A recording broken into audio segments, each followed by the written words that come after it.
We welcome Paul O'Neill to the program from Yes Network. Paul, how are you? Good. How are you? Good. Did you see this? Was after last year, would you have anticipated that Derek was going to contemplate and go ahead and step away? Well, I think it was in the back of everybody's mind, including Derek's. And, last year was a very frustrating year for him. I mean, he went through a couple injuries. He only ended up playing, I think, less than 20 games. So that's when you start, you get to this age, you start kind of second-guessing your body. Are you able to get out there and play every single day? But, Mariano, Andy Pettit, they kind of paved the way of doing this and, of telling everybody, hey, this is it. And, I just hope Derek can get healthy enough where he can have a solid year where he can enjoy this. You were there for his rookie year, Paul. What did you see? What made him special? Well, I mean, we came out of spring training with, kind of a question mark. I mean, the media was like, talking to Joe Torre about, here's a team that was in the playoffs the year before, and you're going with a rookie shortstop. Actually, I remember the first play I saw him make in spring training, he threw in the third row of the bleachers, and I was like, uh-oh, here we go with our rookie shortstop. But, it didn't take long. I mean, opening day that year in Cleveland, hit a home run, was pretty much off to the races, and it didn't take long before he was pretty much, kind of the golden child of the Yankees. Fans loved him. And his competitiveness out there, I think, caught the eye of a lot of players. He wasn't scared to play in that market, and that seems so long ago that he has been in the face of the Yankees for a long time now. Paul, you're a veteran in '95 when Jeets is a rookie. Did he come to you? Did he ask for advice? Was he quiet? He was quiet. I remember actually being in the playoffs in Seattle. We were there, and one of the loudest stadiums you ever play in, the old Kingdome, and they had brought some September call-ups and let them travel along during the playoffs. And remember, looking over at Jeter on the bench during those playoffs, and he was kind of in awe of the surroundings because, you come from the minor leagues to the playoff situation like we were in, and, it wasn't long. And what a great opportunity for him to learn, what goes on in New York. And like I said, it didn't take long. In 1996, he was off to the races. Talking with Paul O'Neill of Yes Network. And Paul, retirement conversation usually happens, and guys, especially the great players, say you just don't want to leave too early. Is this timing going to be dead on for Derek? I think so. I really do. I don't think that he wants to be a player that, just continues to come back over and over again, and you start to see, some of his greatness go away. I mean, he wasn't a year other than last year. He had a bounce back year. He played well. The team has changed this year where it looks like they'll be competitive to win the East again.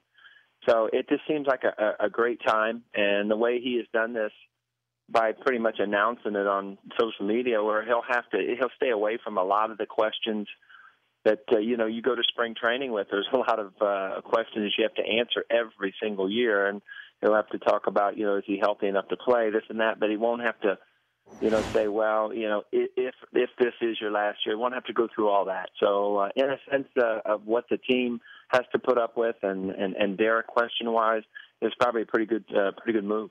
He's Paul O'Neill, Yes Network. Played the first third of Derek Jeter's career coincided with Paul's time with the Yankees. What do you expect? You know him very well. What do you expect he'll do on the field this year? Well, again, this is most spring trainings are for veteran players just to go through the motions and get ready for opening day. This is a pretty important spring training for Derek just because of what he went through last year, where he came back and then he was kind of re-injured and it just didn't heal. And the important thing is he gets out there, not stat-wise. I mean, you know what he can do on the field if he's healthy, and that's the thing. He needs to go through spring training, show Joe Girardi that he can play, he can be healthy, and then you got to have to figure out what his role is, whether it's playing 4 or 5 days a week at shortstop and maybe DH in a couple days, or what it is to try to keep him healthy throughout the year. Paul, other than yourself, of course, if the game was on the line, a Game 7 of the World Series and 2 outs in the 9th inning, is there anybody other than you that you'd rather have at the plate than Derek?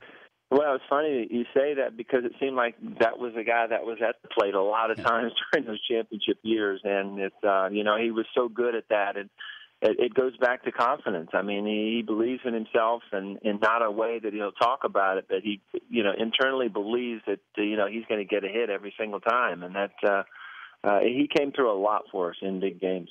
Will Yes Network have a standing offer for him if Derek wants to turn to broadcasting when it's done?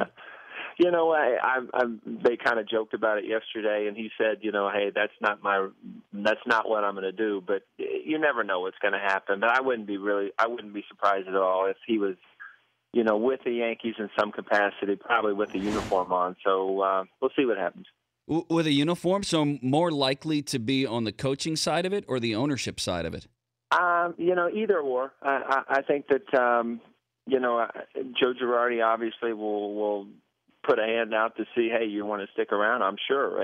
Or he might be in the front office, but he means so much to this organization that I don't think he's going to step away from baseball, and you're not going to see him at Yankee Stadium. Do you think he'll enjoy the farewell tour? I mean, this is it. Will he enjoy it?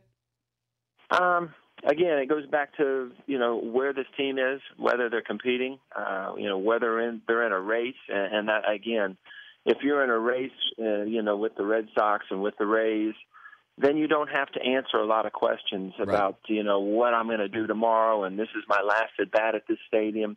You can talk about the team. You can talk about the importance of the Yankees winning, and it makes it a lot easier. So, again, if they can stay competitive this year, if he can stay healthy, I think it'll be an enjoyable year for him.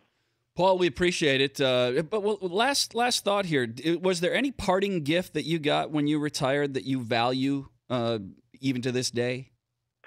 It was so weird because, the media finally came up to me in 2001 before Game 5 of the World Series, and absolutely got a farewell chant in Yankee Stadium, which I never expected. And, really that was kind of my retirement present. But Yankee fans are like no others. There's no other city to play and to win in, and feel very fortunate to be part of those championship teams in the late 90s. He's Paul O'Neill, Yes Network, and played with Derek Jeter, talking about the retirement and the farewell tour for Derek Jeter this year. Paul, thank you. We appreciate it.